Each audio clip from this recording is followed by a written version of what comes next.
Hi guys, James at Rampant Lion Reviews again for you today with another beer review. For this one, we are going to stick to Sweden, and we're also going to stick to my home county of Skåne here in the very south of the country. We're going to return to a brewery that's featured on the channel many times before. I've had some really nice beers from these guys over the years. They were one of the first Swedish breweries that I came into contact with, actually, come to think of it. And I would say that this brewery are best known for their different kinds of IPAs, although in more recent times they've also been doing some very nice juicy fruity sour beers and a good few imperial stouts too. And if you're interested in all three of those types of beers, then this is one of the Swedish breweries that I definitely recommend that you check out. Now, the beer that we're going to have a look at today is one of their latest releases through Systembolaget here in Sweden. It's a style that I know they can do very well, but it's also one that I haven't had from them in what feels like quite a long time. And it also feels like I haven't reviewed a beer from these guys in quite a wee while as well. So very curious to see how this one turns out. Hopefully it's another good beer. Hopefully it makes for an interesting review. And as always, I hope that you guys enjoy my take on this one. So yeah, for this review then, we are going to head a little bit to the north of me here in Lund to Helsingborg, which is a lovely town that I do recommend you check out. You can go and walk along the waterfront. And we are going to have a look at another beer from Brewski Mikrobryggeri. So this particular beer is called Tea Horse. It comes in at 8.5% ABV, and this one is a New England Hazy Imperial Double, whatever you want to call it, IPA. So this beer was released as part of the local Osmoskalig assortment through Systembolaget here in Sweden for May of 2022, and it was released along with another IPA as well, which you'll see me review in a few videos' time. But yeah, we know this is a style that Brewski can do very well, and it is nice to return to these guys after what feels like a good few months. I can't remember the last time I reviewed a Brewski beer for you here on Rampant Lion Reviews. So yeah, let's crack on with this one then and see how we get on. The Tea Horse Double IPA at 8.5% ABV. So, as always with my reviews then, I'll tell you a little bit about the brewery before we taste the beer. If you want to get straight to the tasting, just fast forward. All the usual links are in the video description below. That's the brewery website, the link to my other reviews that I've done from Brewski Mikrobryggeri before, and we will no doubt return to these guys at some point in the near future, so there will be more added to that list. But there's all the usual social media down there. If you want to see more reviews, do please consider subscribing to the channel. The whole channel, of course, has a geography-based tagging system, so you can go into the homepage and search for beer based on country, city, state, county, province, prefecture, whatever it is you happen to be interested in. Do check out the playlists of beers from different countries. There is one there for all the Swedish beers that I've reviewed for you, and that's constantly being added to.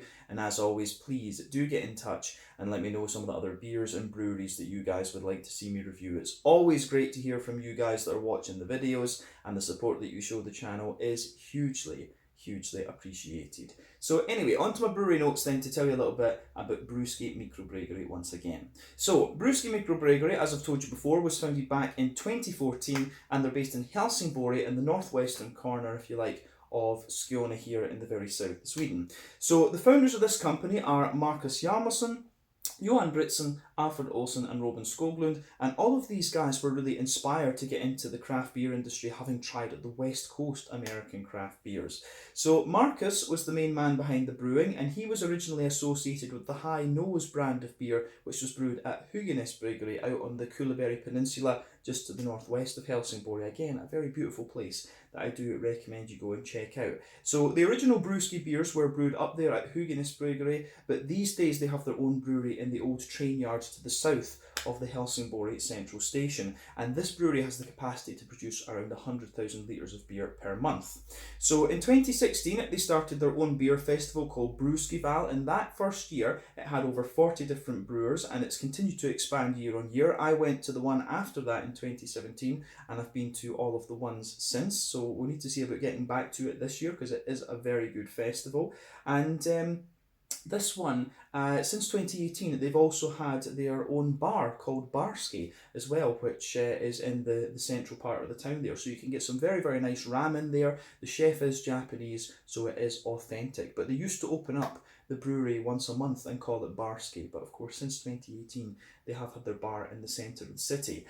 These days, they're also brewing some of their beers in the US at Tampa Bay Brewing Company in Florida, and they've been distributing and building up their sales of these beers across the US ever since. business. At the moment, they're looking to open up a bar in Oslo as well, and Marcus has a distribution company up there called Brewski, which takes Swedish beers into Norway. So hopefully he brings the Norwegian beers the opposite way as well, because we don't get all that many Norwegian things here in Sweden, unfortunately.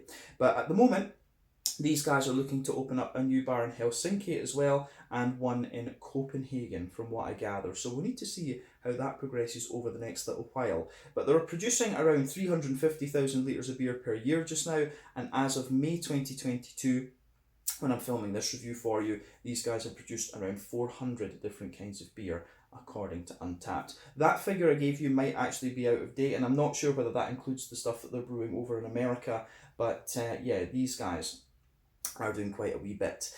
So when it comes to the beers from Brewski, probably my favourite IPA I've ever had from these guys was the Conan Double Ipa. That's a lovely, lovely beer. I've never seen that again, unfortunately. That was one I reviewed back in, about 2016, maybe 2017, something like that. But that's probably the best IPA I've ever had from these guys. The Fever series is definitely worth checking out as well. That's a series of kind of hazy New England IPAs where they add different fruits to them. Their cake and pie series beers are also very good. The pies are the kind of big fruity juicy modern sour beers, and the cake ones are the big kind of imperial pastry stouts. But these guys do some very nice examples of those styles too.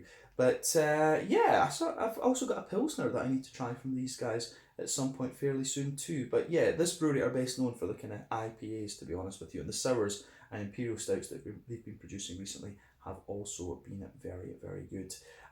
Yeah, that's all I can really tell you about Brewski Mikrobryggeri for the moment. If you want to learn more about these guys, you can check out the brewery website. You can follow them on Facebook and Instagram to keep up to date with all the latest goings on, and you can check out the Rate Beer, Untappd and Beer Advocate pages to learn a little bit more about all the different beers that these guys have done. So yeah, let's crack on then and have a taste of this beer itself. So I'll just let you have a little look at the artwork on this one before we open it up. There you can see the T-Rex seahorse, the T-horse as it's been called. You can see plain silver top on the can there with a gold ring pull, and there you can see the Brewski, the little Brewski guy there, Mr. Brewski, I think they call him. But yeah, very, very nicely presented beer, this one. It looks very, very good. And yeah, I don't think we need to say anything else about the artwork on this one. A little 330ml can. Brewski, of course, used these kind of tall, thin Red Bull type cans, as I like to call them. But I believe I paid about 35, maybe 40. I think 40 actually. I think I paid 40 Swedish krona for this one, so that's about €4, £3.50 sterling. I guess maybe just a little bit over $4, like $4.50 American, something like that. The euro and the dollar are very close these days actually, but that gives you some idea of what I paid for this beer. But yeah, 8.5% New England Double IPA. I actually thought when it was called T-Horse they might have done a triple IPA with this one, because that's why I got both of the IPAs. I thought one was a double and this one was the other one. That other one was a double and this one was a triple. But yeah, anyway, let's get this guy out and we'll get on with the tasting then. The T-Horse New England Hazy Imperial Double, whatever you want to call it, IPA from Brewski in Helsingborg in Skåne in the south of Sweden. Let's get started with this one. So we'll get it out and into the glass. Curious to see what this is going to have in store for us. Let's just sugar up the last little bit, and there we are. So let me line this up again so that my OCD is happy. There we go. So anyway, as you can see, this beer has poured very, very nicely. One of the darker New Englands I've come across in recent times, actually. So before the head on this one disappears, we can say that it's poured with about a 2/3 finger of a frothy, I would say kind of cream coloured head. I think that's going to fade away quite fast, because you can see, if we bring that up to the camera, you can see that the bubbles are sort of kind of medium sized in this one. So I think that's going to fade away pretty quickly. But yeah, in terms of colour, this beer, if we shine the light through it, this is definitely a kind of more deeper, very slightly amber leaning New England IPA. I would describe this one as being along the lines of like a mixed tropical fruit juice. I always like comparing the New England IPAs to different fruit juices because that's just what they remind me of. But yeah, remember, the colour of your beer depends mainly on the different types of malts that you use. This goes a long way to determining your EBC rating, but the length of your wort boil can also play a role, because the longer you boil the wort, the more the sugars caramelise, and thus you get a darker colour of beer. I do suspect though that this one will likely be this colour to some, the presence of some kind of biscuit malt, or, something a little bit brown sugary, something like that. But any adjuncts that you put into the beer and any barrel aging that you do will also affect the colour of your beer. But normally, in IPAs, you don't have to care about that so much. But in the case of Brewski, they do have that Fever series that I was talking about. But yeah, in terms of the level of haze that you get in this one, this isn't the soupiest and gloopiest of New England IPA that we've had. But yeah, it does have a fair little bit of haze to it. And remember, the haze in these beers depends on the oat content, wheat content, and the yeast that's used as well. But yeah, there's not really a rule about that. The higher up in the alcohol scale you are, the more haze you'll have, because obviously you've got more oat and wheat content. There's not a rule about that. It varies from brewery to brewery and recipe to recipe, actually. But yeah, in terms of what you'd expect from an IPA, this one is certainly not out with the realms of possibility in terms of its appearance. So let's have a wee look at the aroma of this one then and see how we get on. I think that's all we need to say. So yeah, aroma time. Ooh, that's quite nice. So, first impression of the aroma, I'm going to say straight away, this one comes across as being quite oaty leaning. You do get quite a bit of sweet oaty character out of this one. The green component I don't find too pungent, but it leans towards the grassy side of things, and the fruity side of the beer has a little bit of oiliness to it, which is interesting. So that's a basic first impression of the aroma of the beer, but let's break that down for you a wee bit more and describe it more in depth. So yeah, as I've explained to you before, for me there are 6 elements to think about in a New England IPA. So you've got the kind of yeasty, farmhousey character, the sort of writhing and grainy side of things. Those are a bit more prominent in American brewed New England IPAs. They're a bit more common. You've also got wheaty bitiness in there, oaty creaminess, barley malt bread, and sweetness. These are 6 elements that I think you should look for when you examine this style. And the ones that we get over here in Europe, I think, are based more on the kind of Trillium, kind of wheaty New England IPAs and the Treehouse oaty ones. Those are the ones that we tend to get over here. This one, for me, strikes me as being a little bit leaning towards the oaty and sweet side of things. So yeah, that's what I'm getting from this one. So the backbone of this beer, you can smell a little bit of bread crust for sure. It has got a little bit of that fresh kind of hedgehog roll, bread crusty backbone to it. I certainly get quite a little bit of a kind of fluffy,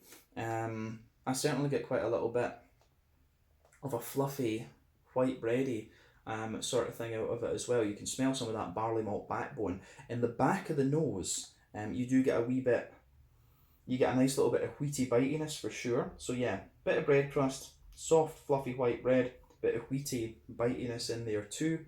And you've also got a nice big oaty, creamy kind of note out of this one for sure as well. Yeah, I do like how this goes together. So yeah, a little bit of bread crust, fluffy white bread, some oaty wheaty notes, or some wheaty notes in there, a bit of bitiness in the back of the nose. You can smell the wheat kind of thickening out that bready part of the beer though for sure.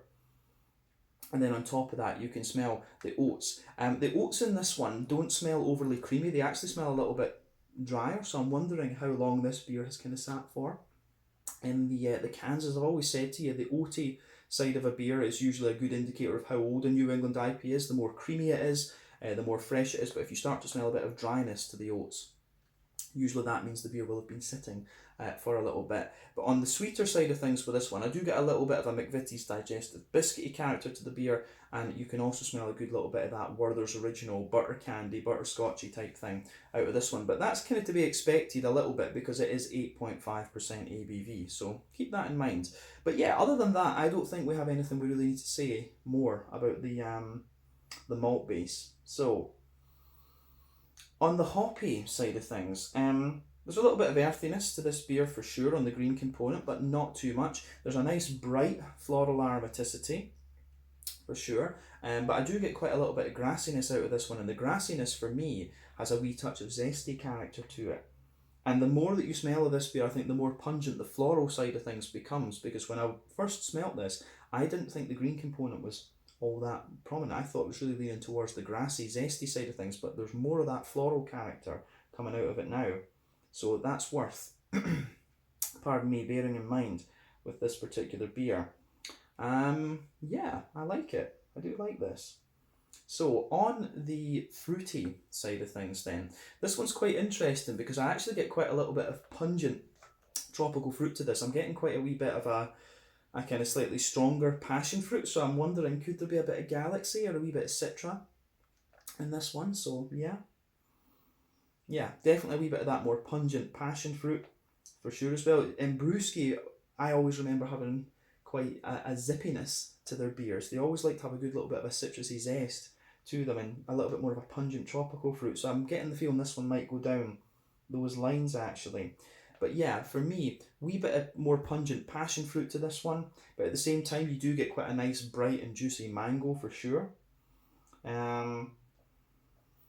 are one or two wee elements of pineapple, but the more that I smell of this, I'm starting to get quite a bright orange. Maybe a little bit of mosaic or something like that. I don't know. It's quite difficult to play guess the hops with beers these days because there are so many different hop varieties out there. But yeah, definitely a little bit of pungent passion fruit, a nice juicy mango, getting one or two wee oily pineapple-y notes as well.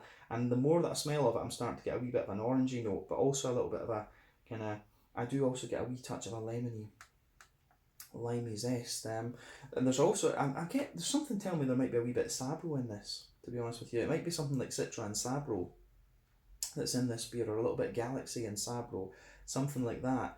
Because the fruity notes are quite bright. You've got that quite bright, juicy mango, a little bit of the pungent passion fruit, and you've also got the kind of orangey with that slightly kind of coconutty note to it, and a wee bit of a lemony lime. So I think I've got a feeling it could be like Citra and Sabro, something like this. It smells familiar. The fruity side of this beer does smell familiar nonetheless. But one thing I should say too is that Brewski have never really revealed what hops they put in their beers, so that's also worth noting, I should say. But as I always say, take a little bit of time to ponder over the aroma of these beers before you get stuck into them. I always think it's quite interesting to do that. But let's crack on with this one then and see how we go. So this is the Tea Horse New England Double IPA coming in at 8.5% ABV from Brewski Mikrobryggeri in Helsingborg here in Skåne in the south of Sweden. My first New England from these guys and my first review from these guys as well in quite a little while. Let's get stuck in. Slange, skål, cheers.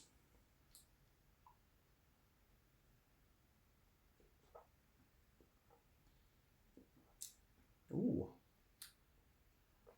It's interesting. That's quite an oily and slick New England IPA, this one. Yeah, it's a wee bit different from what I've had. It's not quite as zippy as some of the other brewskis that we've had in recent times.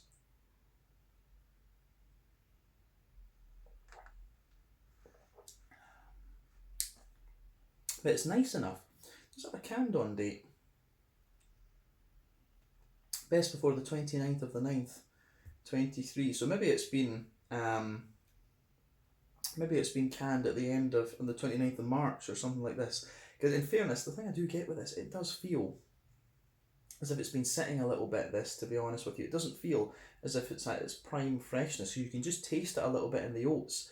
But yeah, I don't know why they would can a beer on the 29th. I think it was always 6 months they used to put on these Brewski ones, so this being canned on the 29th of March would make sense. You've got to let it mature for a couple of weeks, then it's going to sit in the can, and I'm drinking it probably a month after. I think they usually say about 2 weeks or so in the can, so I'm drinking it when it's about a month old. But you can feel the oats in this one do have a wee bit of dryness, so this beer isn't at its kind of prime freshness, if you like. I think the order date for these this month was the 7th, if I remember rightly. But yeah, it's still nice, don't get me wrong on this, but you can feel a wee bit of the dryness of the oats coming out. But I do think maybe they should have canned this a wee bit later if they were going to release it at the beginning of June. You know, if you're going to release this beer at the beginning of May, you should probably can it like, you know, the first or second week of April, something like that. So it just feels, you can feel a wee bit of the oats in this one just drying up a wee bit. But yeah, interesting anyway. It's, as I say, still a nice New England Double IPA, but it's not quite as creamy and things as I remember some of the other ones being. And I should point out this one, it does say it contains barley, oats and wheat, this one. So it has a bit of everything, I should say. But yeah, it is a nice beer, this one. It's one of the oily and slightly thick, it's kind of more slick ones that I've had from Brewski from memory.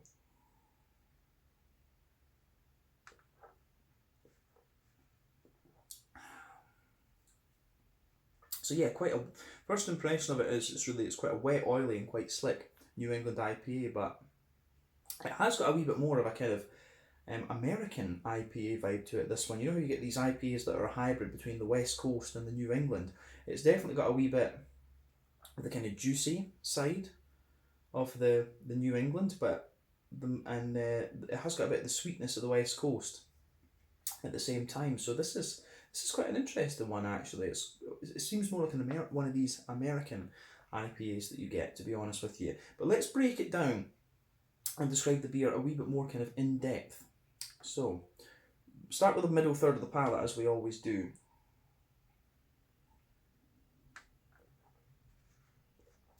Yeah, so middle third of the palate then.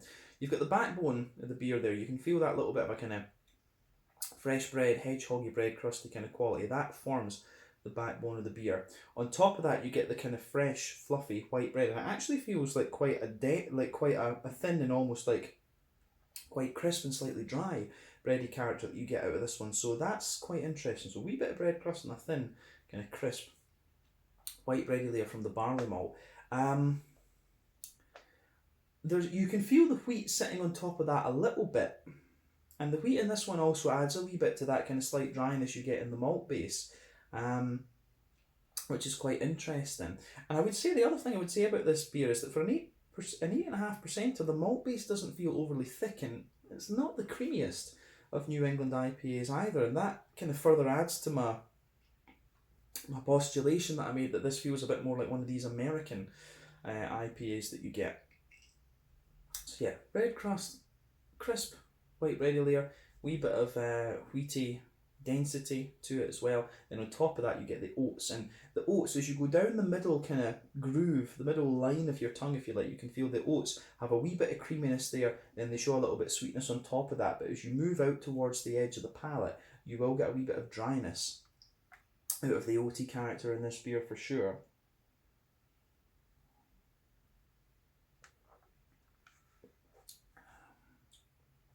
So yeah, a few kind of interesting things going on with this one for sure. But as I say, I like this beer. I do like how this one is going about its business. It's growing on me, this for sure. So on top of the kind of wheaty layer that you've got, and as I say, the oats have a wee bit, they've almost got a wee bit of that slightly kind of porridgey layer to them as well, but they get a wee bit drier the further out to the edge of the palate you go. You've got a little circle in the middle of your palate where you get that kind of Werther's Original butter candy sort of thing in this one, but again it's very much mixed in with this wet oaty slightly porridgey flavour. But as you move out toward the edges of that middle third of your palate, you get a little touch of a McVitie's digestive biscuity sort of thing. But the more and more that I drink of this beer, I get a kind of I do get a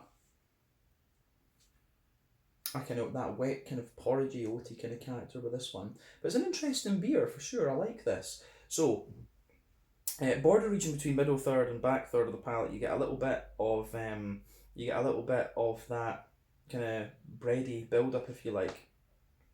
So yeah, a little bit of a bready build up, wee bit of a bread crusty sort of thing. Then the base of that back third of your palate, it's kind of similar. You get a wee bit of the bread crust again. It feels a little bit more grainy, a little bit more dry. The white bready layer that I was talking about from the barley malt is also a bit thicker, and you've got a wee bit more graininess to it as well. Remember, more bitter and grainy flavours come out toward the back of the palate for sure. Then on top of that you can feel the wheaty notes, and the wheaty notes do have a little bit more kind of bite and zip to them on that back third of the palate too. So yeah, I think that's quite nice for sure. But on top of all that, you get a bit of the yeasty character, and you can feel the yeasty character is a little bit more like a kind of dense, it is a little bit more like a kind of dense white bready note there, and on the edge of it you get a wee bit of graininess, so you can feel that there. The yeasty character just sits on top of everything else. So again, I like how this goes together for sure.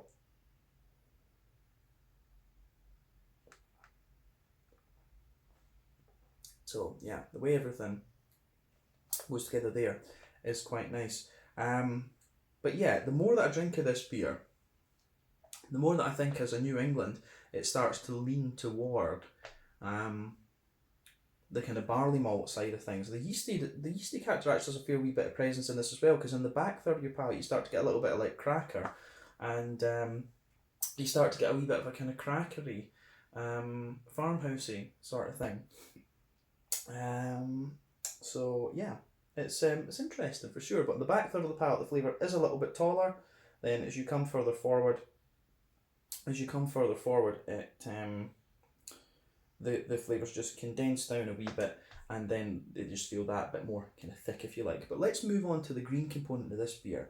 Back corners of the palate, you do get a little bit of earthiness out of this one, and that's making me wonder, could the orangey character in this beer be a little bit more due to mosaic? I'm not sure. But yeah, as you move further forward, you get a little bit of earthiness. There's a wee bit of a herbal character, and as you come forward, it's got a little bit more of a kind of floral, aromatic type vibe to it as well. So again, I really like how that goes together, actually.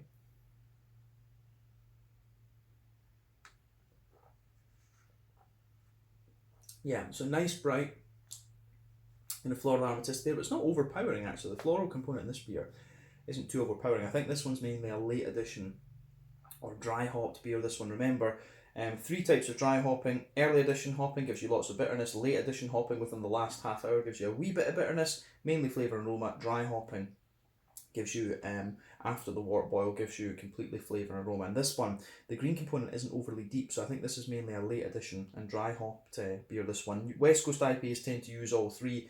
New Englands tend to rely mainly on the latter 2. But yeah, a wee bit of a deeper floral aromatic note to it, but it's not madly deep, if that makes sense. Then round the front curve of the palate, you've got that lighter, grassy sort of vibe to the beer as well, which I do like.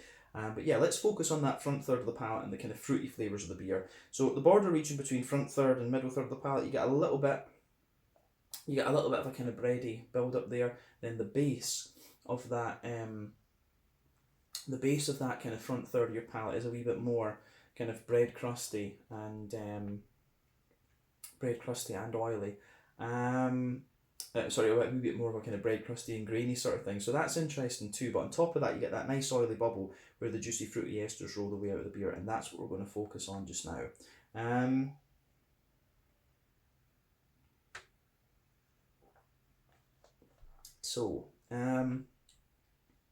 fruity side of this one actually, it's got a bit of wetness to it, and it comes out a wee bit more juicy the more that you drink of it as well, which I do quite enjoy. So yeah, this is interesting for sure. But yeah, the fruity, juicy side of this beer, it's a wee bit different from what I thought it was going to be from the aroma. It actually really leans more toward that kind of orangey side of thing. But yeah, at the back of the front third of the palate, you do get a wee touch of that more pungent passion fruit, but then as you come further forward, it's a more juicy kind of mango note. You've got a wee bit of a kind of dry, you've got a little touch of a dry apricot, this one, and a wee bit of pineapple, but I think it is more kind of oily mango that comes out of this beer the further you go into the aftertaste. But then as you move into the front half of that front third of the palate, it has got a more distinctly orangey note, and it's quite a bright orange that you get, but at the same time it's kind of oily. Again, the earthiness that this beer has makes me think mosaic, to be honest with you. It does have a wee touch of lime behind the very front tip of the tongue, but again, that's quite minimal. I'm doubting what I said before about this beer being like Citra and Sabro, because I really thought it was going to be a little bit like that, but I think it could be, something along the lines of like maybe Idaho 7 and Mosaic from the flavour, but I could be wrong. As I say, I like playing guess the hops with these beers, but it's very difficult these days. But yeah, fruity side of things, it's mainly like a mango and orange that I'm getting from this one, and a few little, apricot-y, pineapple notes and a wee touch of passion fruit. There's little other subtleties to it, but for me, those are the kind of mainstay fruity characters, if you like. But yeah, I like how this one goes about its business for sure. So it gets a big thumbs up from me. But yeah, I think we can leave it at that for the flavour side of things. Let's just round off this review with a wee look at the mouthfeel. For me, this is a mid-bodied beer. It's right in the middle of the spectrum. Carbonation does give you a little bit of crispness, but quite smooth all over. And I'd say this beer, it's got a wetness to it, but at the same time, it's got a wee bit of a slightly oily slickness. On the hoppy side of things, for me, I think it's a fairly standard 30 IBU beer. This one, 25, 30 IBUs.